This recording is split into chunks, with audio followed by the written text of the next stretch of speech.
does inclusive mean to you? It means getting everyone involved in something. So, say there's a theatrical project you're working on. It's about getting everyone involved to the best of their ability. I'd say that sums it up the best. How do you think you plan a good dance workshop, and does it need lots of planning when it comes to working with children? I think it's always going to need planning, just because it's kind of, you're dealing with kids and things could go wrong and they could get injured, so you need to plan ahead for stuff like that. But you also need to have that kind of common sense, and I think no matter how much planning you do, you still need to be good at delivering a workshop and good at understanding children.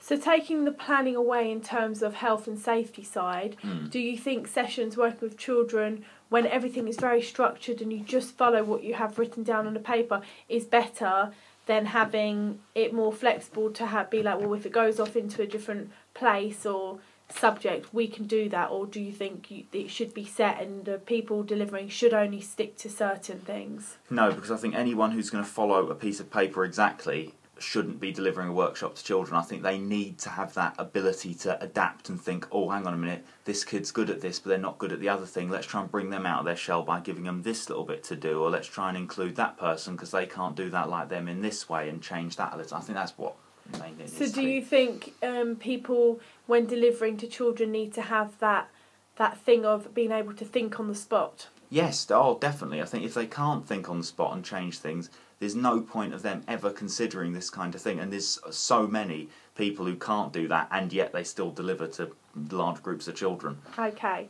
When working with a group of children, normally 10 or more, how do you try and fit the needs of all those children? I think it's, again, about making the thing itself adaptable. So instead of thinking, oh, let's think up a different thing for every child, because that would be equally as ridiculous. You've got to look at you give them the source material, and then you look at the abilities of the kids in there, and you think, well, maybe this group of people could do this bit better, and this group of people could do this bit better. So split it up, change it, so that the end result looks very polished and, And do you think this is quite related to the ethics, like personal ethics of the people delivering? Yeah, definitely. I think people have to be ethical when they're dealing with, when they're doing this kind of stuff, because at the end of the day, they have a responsibility not to make anyone feel left out. So if you had 100 children and 99 of them could do a dance very well, but one kid in there couldn't do it at all, it wouldn't really be fair just to force them into doing something they couldn't pick up. Maybe simplify it for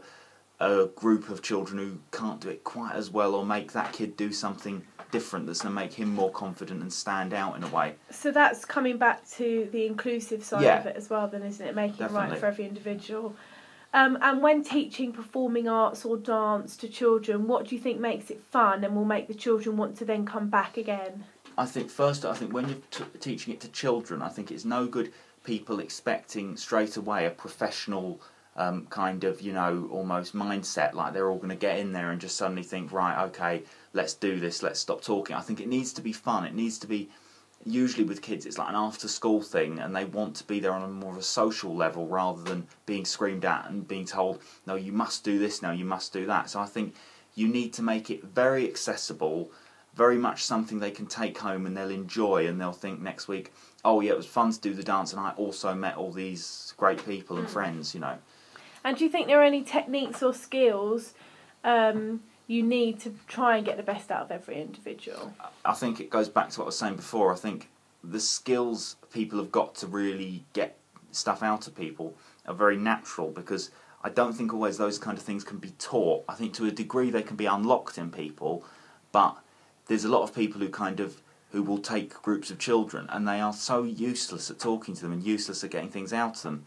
But then there are people who are they're naturals at delivering to children, and they're naturals at understanding and looking for those little things in amongst groups. So let me give you an example. Are you saying that, so there's someone who, say, has studied at the Trinity of Laban or something, a big university which has got a big name and had the training and, been taught the techniques how to teach dance, and then someone who hasn't had that experience.